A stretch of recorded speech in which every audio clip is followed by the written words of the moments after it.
A floresta amazônica é literalmente a maior floresta do mundo, a maior parte dela se encontra no Brasil. Não é à toa que o estado do Amazonas se chama assim, afinal de contas ele é basicamente pura floresta. Não é totalmente, mas tipo uns 95% dá pra gente dizer que sim, é tudo floresta. E acredite se quiser, ela chega a preencher outros estados do Brasil por completo. Isso aqui só no Brasil. E aqui vai uma curiosidade que você pode até saber, mas muita gente não sabe. Ao menos pessoas que eu conheço não sabiam desse fato. Essa floresta não fica só no Brasil, tipo ela abrange vários outros países. Pode parecer óbvio pra vocês, mas acreditem. Muitas pessoas, mas assim, muitas pessoas acreditam que a floresta amazônica é apenas aquela parte que fica localizada no estado da Amazônia. E ela tem um papel muito importante para o nosso mundo, ou melhor, para os seres vivos que aqui habitam, porque o planeta em si ele não precisa da floresta, ele é mais uma bola rochosa gigante que não tem vida. Se você ainda está assistindo esse vídeo, eu tenho uma péssima notícia para você, tá na hora de ficar menos burro, então vem comigo.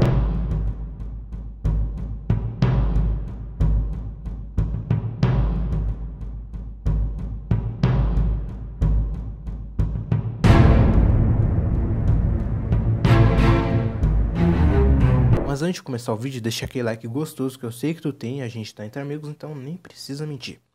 Se inscreve no canal para acompanhar os nossos vídeos, caso ainda não seja inscrito, e comenta alguma curiosidade que você tenha, ou que eu vou ler, responder e dar amei em todos os comentários. Se não tiver afim, é só mandar um pix na zoeira, tá ligado? Porque tipo, é mais fácil para vocês e ajuda a gente. É simples assim, né? Como eu havia citado anteriormente, a floresta amazônica é muito importante, funciona como um ar-condicionado para o planeta. Ela ajuda a regular a temperatura de forma equilibrada e eficiente, e mais recentemente ela tem ganhado muito destaque. Afinal de contas, lá está tendo muitas queimadas e grande parte desses desastres que já destruíram grande parte da nossa querida selva tem efeitos muito devastadores para o meio ambiente, e não só pelo fato de destruir a floresta em si. A poluição resultante dessa destruição é drástica. Muitos incêndios florestais são causados principalmente por condições atmosféricas, mas os que acontecem na Amazônica, grande parte são causados por ações humanas, ou seja, não foi natural. Somente em julho de 2019 a floresta chegou a encolher cerca de 819 km². Você não tem noção de quão grande isso é, né? Isso é cerca de 2 vezes maior que Tóquio no Japão. E esses incêndios que parecem ser mais problema do Brasil, na verdade não são. Os estragos afetam bem mais que apenas o Brasil. No vídeo de hoje nós vamos descobrir as possíveis consequências da destruição da Amazônia. Apesar de somente agora essa questão tão importante estar tendo um destaque e ser abordada, esse fato da floresta estar sendo destruída não é especificamente de agora. A floresta amazônica vem sendo desmatada faz um tempo e aparentemente o pico de desmatamento aconteceu lá por 2004 e 2005. Tudo isso segundo o relatório do INPE, que é o Instituto Nacional de Pesquisas Espaciais.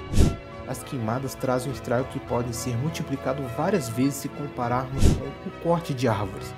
Quando você corta uma árvore, apesar de você estar desmatando aquela área, a madeira vai ser reaproveitada, o solo não vai ficar infértil e a emissão de poluentes vai ser infinitamente menor, né? Fora o fator de ser controlado. E eu tenho que deixar um adendo aqui, que é o fato de eu não apoiar o corte de árvores. Eu basicamente quero dizer que isso é menos ruim do que incêndios, porque ao contrário disso, as queimadas se espalham ferozmente, matam muitos dos animais que ali viviam e é difícil demais de se controlar. E como se não bastasse isso tudo, estudos indicam que acontece um aumento nocivo da emissão de poluentes, que atualmente a maior parte dos poluentes jogados na nossa atmosfera é feito pelos automóveis que são utilizados. Os níveis são mais altos em países altamente industrializados, como Estados Unidos, China, Índia e São Paulo. Brincadeiras à parte com São Paulo, tá, gente? A produção de partículas nocivas contribui para o aumento da temperatura no planeta inteiro. Nas aulas de ciência, vocês devem ter aprendido que as árvores elas são uma maneira natural do planeta filtrar e reprocessar a produção tóxica do dióxido de carbono. E aqui vai um fato curioso que eu descobri depois que eu saí da escola. A maioria do oxigênio produzido no mundo, ele não é feito pelas árvores, e sim por algas. Quando eu descobri isso, eu pensei, caramba, velho, minha vida é uma mentira.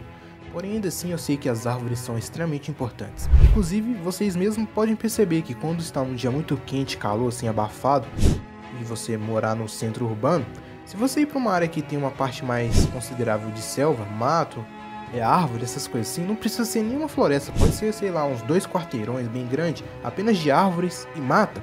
Fica notável a diferença de ambiente. O processo natural da fotossíntese envolve as árvores e plantas como principais agentes filtrantes. Elas removem os poluentes do ar, absorvem e liberam oxigênio. Mas você não disse que a maioria do oxigênio é feito por algas? Sim, eu disse, mas isso não quer dizer que as plantas sejam inúteis nesse processo. Embora os plânctons e algas liberem bem mais oxigênio para a atmosfera que as árvores, e sejam considerados verdadeiros pulmões do mundo, eles ainda não têm a capacidade de filtrar o gás carbônico. Essa parte cabe às florestas que filtram mais de 2 bilhões de toneladas a cada ano. Sim, esse gás parece não ter peso, mas ele possui, só que a densidade é muito baixa, então parece que não tem. Então só de ouvir isso dá pra se ter uma noção bem gorda do tanto que é filtrado, né? E nessa brincadeira toda, a Amazônia ela fica com cerca de 25% do trabalho total no mundo. Lembra que eu disse que as algas produzem a maior parte do oxigênio do mundo? E também disse que as florestas produzem, só que em menor quantidade? O fato curioso é que boa parte do oxigênio produzido pelas florestas é consumida por ela mesma, na respiração e na decomposição de animais e plantas. Entretanto, nas últimas décadas, os cientistas alertaram que a floresta amazônica está perdendo sua capacidade de absorver gás carbônico. Tudo isso por causa da perda de árvores que está ocorrendo. Segundo um relatório de 2015, a taxa de crescimento de árvores na floresta permaneceu basicamente estática, ou seja, não teve muita mudança. E para piorar, a área destruída só vem crescendo nos últimos anos. As árvores de lá também liberam vapor de água, e isso cria um processo conhecido como rios aéreos. Esses rios ajudam a regular os padrões de chuvas em várias regiões como o sul e o sudeste do Brasil.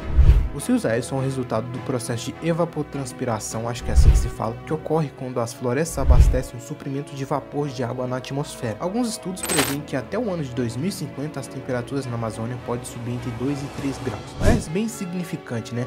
Mas lembre-se que essa diferença de temperatura no seu corpo pode significar uma febre extremamente alta e uma temperatura saudável. Esse aumento na temperatura virá juntamente com uma diminuição nas chuvas, fazendo com que a floresta amazônica se transforme num cerrado. Então o que aconteceria se a floresta amazônica fosse dizimada completamente? Diminuição das chuvas em amplas regiões. Como eu havia citado anteriormente, a floresta amazônica é responsável por trazer chuvas para regiões mais próximas.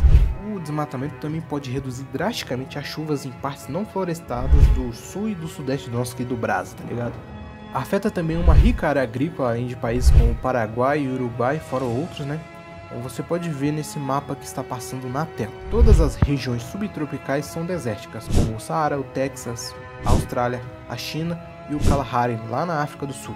Pode não parecer, mas o deserto do Saara e a floresta amazônica eles estão ligados. Não fisicamente em si, óbvio, né? Tá mais para um ciclo. Que aliás, a gente já fez um vídeo falando sobre o que aconteceria se a gente preenchesse todo o deserto do Saara com painéis solares. Tá no nosso canal caso você tenha vontade de assistir. Esse também poderia ser o destino de vários estados brasileiros, como o Rio Grande do Sul, Santa Catarina, Paraná e o interior de São Paulo. E aliás, os níveis de poluição atmosférica em São Paulo são bem altos. Todas as piadas relacionadas a clima têm um fundo de verdade, eu não posso negar. Períodos mais longos de estiagem, que é o que acontece quando temos menos chuva. Obviamente vai ter menos água para o consumo. E claro, acredita-se que a seca recente que teve em São Paulo tenha sido ampliada pelo desmatamento da Amazônia. A agricultura seria afetada, o que é até um pouco irônico, já que as chuvas na Amazônia também ajudam a fornecer água aos agricultores de soja e também aos pecuaristas que estão destruindo a floresta. As secas só pioram à medida que mais árvores são derrubadas, ameaçando os próprios alimentos e as nascentes de água potável. Claro que tem um brinde do agravamento dos gases do efeito estufa. Já percebeu que tudo parece um efeito dominó, onde cai uma árvore lá na Amazônia e o estrago vem tipo em cadeia, em dominó, até aqui. O derrubamento de mais árvores na Amazônia está fazendo com que enormes quantidades de poluentes sejam jogados na atmosfera. Isso quer dizer que, além de temperaturas globais mais altas, ainda temos que nos preocupar com a piora na qualidade do ar. É aquela famosa piadinha que as pessoas gostam de fazer em relação a São Paulo. Mas isso não acaba só aí, vamos ter a perda da biodiversidade lar de inúmeros animais, plantas, fungos e insetos. Tudo isso pode parecer besteira, mas tem a sua importância para o equilíbrio. Eu acho que a única coisa que eu diria que pode ser extinto, que eu duvido que seria extinto com isso, que seria até maravilhoso, que é aqueles mosquitos hematógrafos, o famoso pernilongo.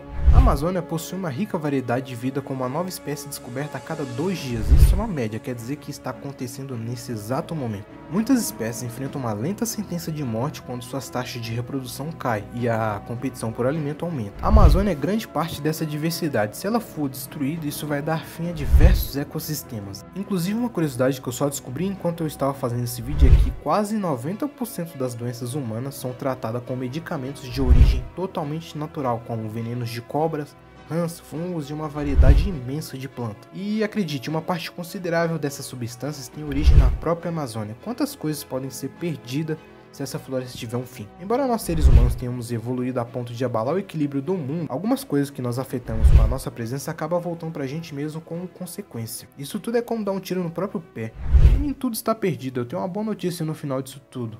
O mundo tem consciência disso e está mudando aos poucos, criando árvores específicas só para a produção de madeira, também desenvolvendo novas tecnologias menos poluentes, como por exemplo os carros elétricos, que ganhou bastante fama nesses últimos tempos. E estamos chegando a mais um fim de vídeo. Eu espero que você tenha gostado do vídeo. Se gostou, deixa aquele like gostoso que eu pedi lá no início do vídeo.